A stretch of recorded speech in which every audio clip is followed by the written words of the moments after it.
আসসালামু আলাইকুম বন্ধুরা, আপনারা দেখতেছেন একটা প্যান্ডেল। এটা কোনো সাধারণ প্যান্ডেল না, এটা কোনো জান্নাতের বাগানের থেকে কম না। এটা হলো যারা আমি এখন আছি ধুবড়ির আলমগঞ্জে। এনে বিশাল বড় একটা ইজতেমার আয়োজন করতেছে। আপনারা ম্যাক্সিমামে জানেন, সবাই জানেন, তো আমিও জানছি, যাই না এরা আমি আজকে আপনাদের সামনে তুলে ধরছি বা আপনাদের দেখাবার নিয়ে আসছি। এই আপনারা দেখতেছেন প্রায় প্যান্ডেলের কাম তো ইতিমধ্যে শেষ। উপরে খালি ছাইনি মারবার বাদ আছে। ইজতেমা চালু হইতেছে আপনার 21, 22, 23 তারিখ। 23 তারিখে আখেরি মোনাজাত। তো আমার এই ভিডিওটা সবাই বেশি বেশি শেয়ার করে দেন, যাতে সবাই এই ভিডিওর দিকে, এরা যারা জানেন তারা তো আসবেনি, যারা জানেন না তারা জানি এই ভিডিও দেখে আবার পারে। তো নানান ধরনের ওলামা একরামরা হবো, তারা ভালো ভালো দোয়া করবো, এই দোয়ায় সামিল হবেন।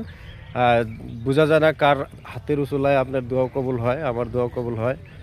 তো এনে নানান ধরনের ভারতবর্ষের যত বড় বড় ওলামা একরামরা আছে তারা এনে উপস্থিত হবো। তারা বিভিন্ন ধরনের লেকচার দিব। এই লেকচার হয় না যাতে আমগর দিলে একেনের পয়দা হয়। তো আমরা চেষ্টা করবো সবাই আবার নিগে। তো আমার ভিডিওটা সবাই বেশি বেশি শেয়ার করে দেন। যারা ইউটিউব থেকে দেখতেছেন আমার চ্যানেলটা অবশ্যই সাবস্ক্রাইব করবেন, আর যারা ফেসবুকে থেকে দেখতেছেন আমার পেজটা ফলো দিয়ে আমার পাশে থাকবেন।